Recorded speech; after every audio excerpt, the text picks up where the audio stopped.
It is, but a North Texas man paid good money for what he believed was a great investment, a 3-bedroom home on more than 2 acres of land. Turns out that's not exactly what he got. He got a bad appraisal, meaning he paid a lot more than what his home was worth.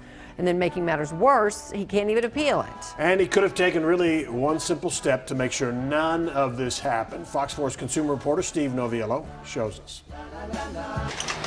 There's one word Christopher Brunning uses to describe his home. Welcome to Shangri-La. And 2 phrases. Diminished site utility. It's called functional obsolescence. He wishes. Diminished site utility, functional obsolescence. He had never heard. Affirmative. They may sound like just words to you. Diminished site utility, functional obsolescence. But Christopher says for him, they come with a 6-figure fallout. It has now put me in a financial economic purgatory for the rest of my working days to provide for my family. He bought his house in 2007. When I purchased this house, I was walking into a beautiful land, 2.2 acre property, 3-bedroom home. He relied on the appraisal at the time to make sure he was making a sound investment. It clearly notes 2.2 acres, 3 bedrooms, 2 baths, and a value of $295,000. Chris says he didn't mind paying about $5,000 more to get the deal done. It wasn't the house, it was the land. It was this place that got me. Got him into a money mess. In 2010, when Brunning looked into selling his home, he discovered the survey that was done on the property was pretty accurate. It's 2.2 acres, very clear, but the survey didn't actually study the quality of your land. Had the appraiser done so, they would have noted different areas had different values because they're not as usable. This is what we call the canyon. Areas similar to this pit on his neighbor's property, properly noted as having diminished site utility. Instead of the 2.2 acres he paid for at full value, Brunning had 1.4 acres. The rest would be valued at less. And his 3-bedroom house, more bad news, this time from the realtor.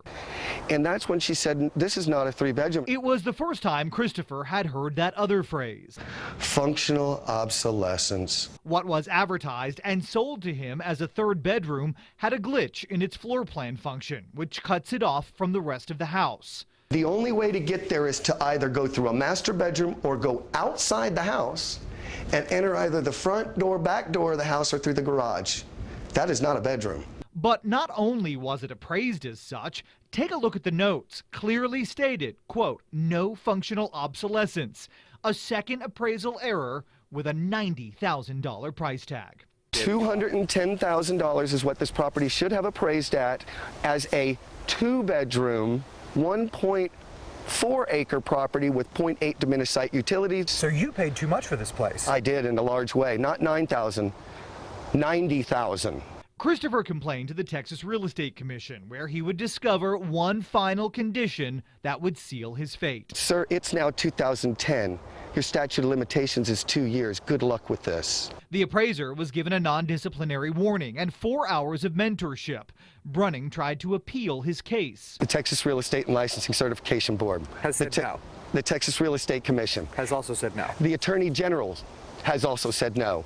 The Office of the Comptroller has said no. The governors, lieutenant governors, the House of Representatives, the Senate members. So he's sharing his story in the hope it will create change. He wants one line added to a real estate contract. Would you like an appraisal review?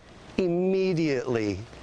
The question for any unknowing consumer's got to be, what's that? He says most consumers have no idea it's an option. You may not want it, but at least if you're aware of what that means and what it could do for you, then you now are on notice. Not only could it have saved him 6 figures, I just lost a house.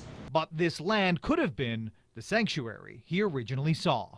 Man, I walked into this place and fell in love. Like that.